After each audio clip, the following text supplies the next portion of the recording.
If we're going to talk about hearing God's voice, we have to begin with something simple, yet often the most difficult: silence. Not just the kind of silence where we turn off our phones or step outside for a breath of fresh air, though that helps, but the deeper silence of the soul, the kind where the inner dialogue slows, the noise of fear, worry, and distraction begins to quiet, and something deeper starts to rise. You see, we live in a world full of sound. Voices telling us who we are, what we should be doing, where we're falling short, and how we ought to fix it. We carry noise in our pockets and in our minds.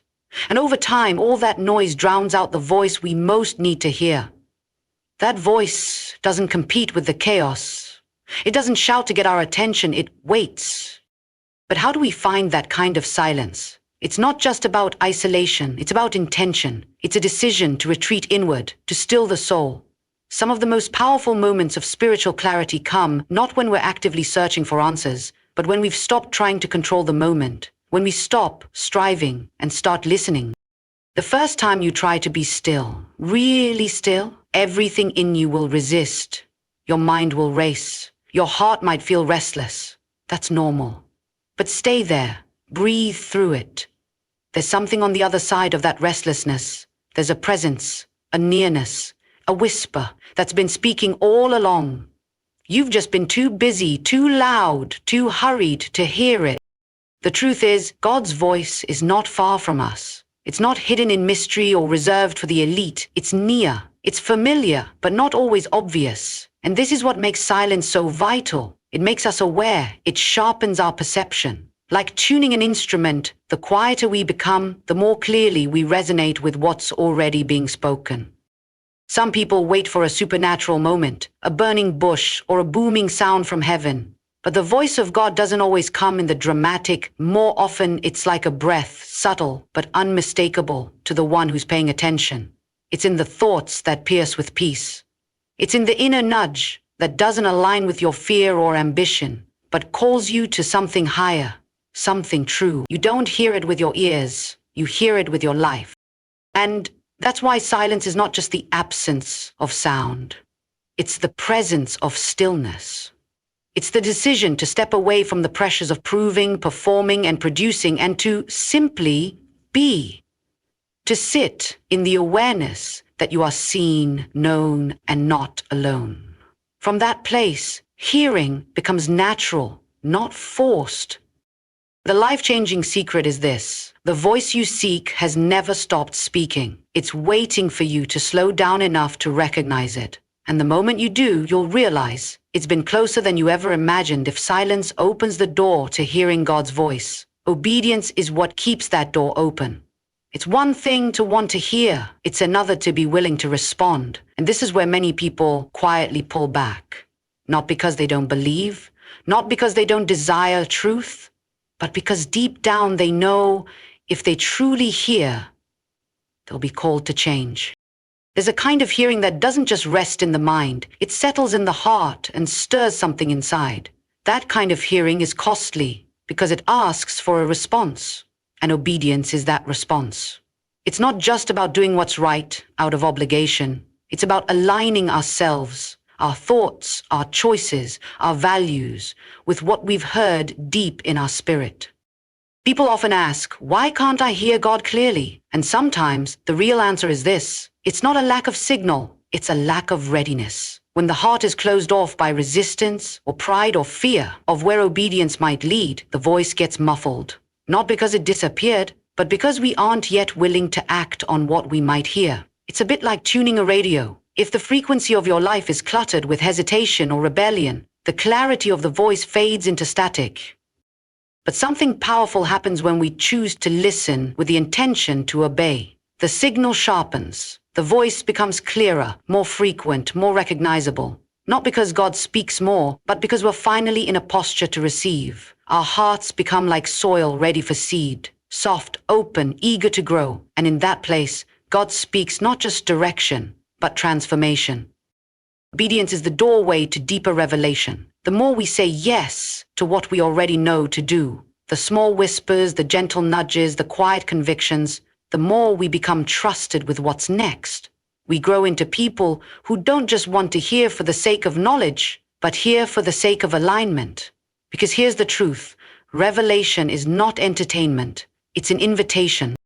Sometimes obedience looks dramatic, like leaving something behind or stepping into something completely new. But often, it's subtle. It's the decision to forgive. It's the shift in attitude towards someone who hurt you. It's the courage to speak life instead of complaint. These may seem small, but they're holy. And when we respond in obedience, something shifts in us.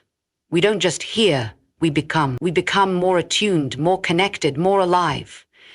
Hearing God is not about unlocking secrets. It's about surrender. The voice of God speaks most clearly to those who have already said in their hearts, "Whatever you say, I will do." That kind of readiness attracts clarity. It's not about being perfect. It's about being willing to listen and willing to follow through. So if you're longing to hear that voice, ask yourself this: am I ready to obey what I hear? Am I truly open, not just to comfort or affirmation, but to instruction, even correction? Because when the heart is open like that, there's no limit to how clearly, how powerfully that voice can speak. And when it does, it won't just inform you, it will reshape you.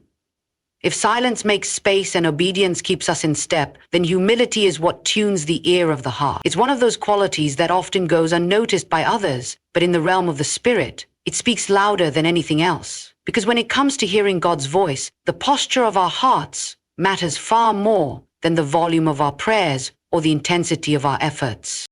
There's something profound about approaching God with nothing to prove. Humility says, "I don't know it all. I can't see the full picture. I need help." And that kind of posture draws heaven close. The proud listen to themselves, but the humble listen for something greater. They're not trying to force answers. They're waiting with open hands and open hearts. It's easy to think we need to be experts to hear divine wisdom, but often the most childlike faith leads to the clearest hearing. Children don't come with credentials, they come with trust. They ask, they wait, they believe. And that's the kind of simplicity that opens our ears. Not the simplicity of naivety, but of sincerity, a soul that's uncluttered by ego, ambition, or the need to impress. Humility doesn't make demands, it makes room. It says, even if I don't understand everything, I'm willing to listen. Even if the answer challenges me, I'll receive it.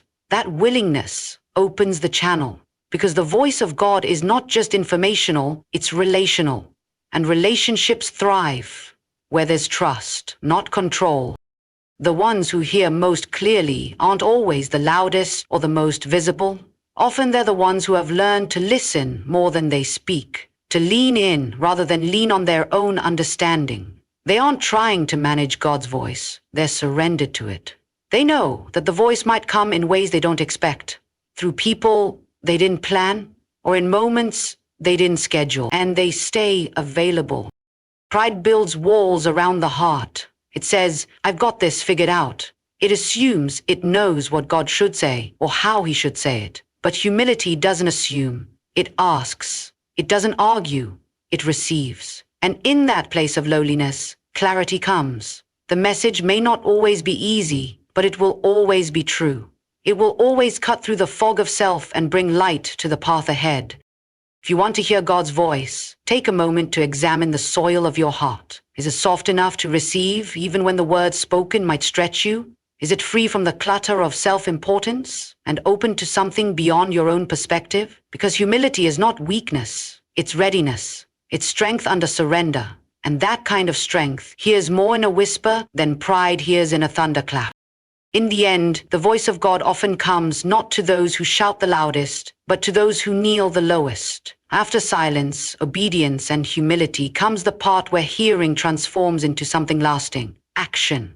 Because the truth is, you don't fully hear until you live what you've heard. Words become real when they move from theory to practice. And the voice of God, as powerful as it is, isn't meant to just be admired or analyzed. It's meant to be lived. There's a kind of hearing that's passive. It listens, nods, maybe even agrees in the moment, but then it drifts. It gets swept up in the next thing, the next task, the next distraction, and slowly the words fade. Not because they weren't true, but because they were never anchored in action. But then there's a different kind of hearing. It's the kind that grabs hold of what's spoken and lets it change everything. It doesn't just remember, it responds. That's when hearing becomes transformation. That's when you stop just collecting truth and start becoming it. There's something sacred about doing what you've heard, even when it's hard, even when it's unseen. Forgiving someone you'd rather resent, speaking kindness instead of criticism, taking a risk in faith when staying safe feels easier. These aren't just good deeds. They're echoes of the voice that spoke them into your spirit. They're evidence that you've not only heard, but listened. It's in the doing that clarity comes. When you walk out what's been whispered to your heart, you start to understand it more deeply. The fog lifts. The voice becomes more familiar. It's not just information anymore, it's direction, relationship, momentum. Living what you hear builds trust, and trust opens the door to more.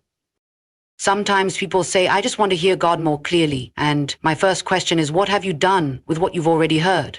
Because there's a pattern to this. Light comes to those who walk in the light. They already have. You don't have to see the whole map, just the next step. And when you take it, the path unfolds. Doing might not always look dramatic. Often it's simple. It's showing up when you don't feel like it. It's holding on to peace in the middle of chaos.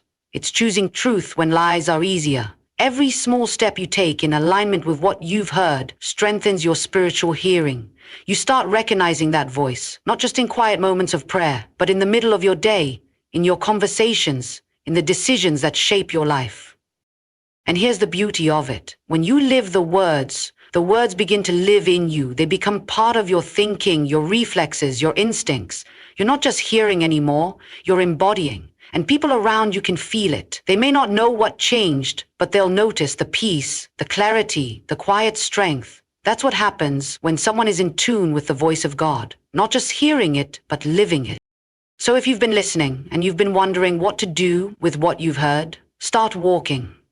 Take the step, act on the whisper. Move in the direction of what you know is right, even if it's uncomfortable. Because when you live what you've heard, you'll hear more.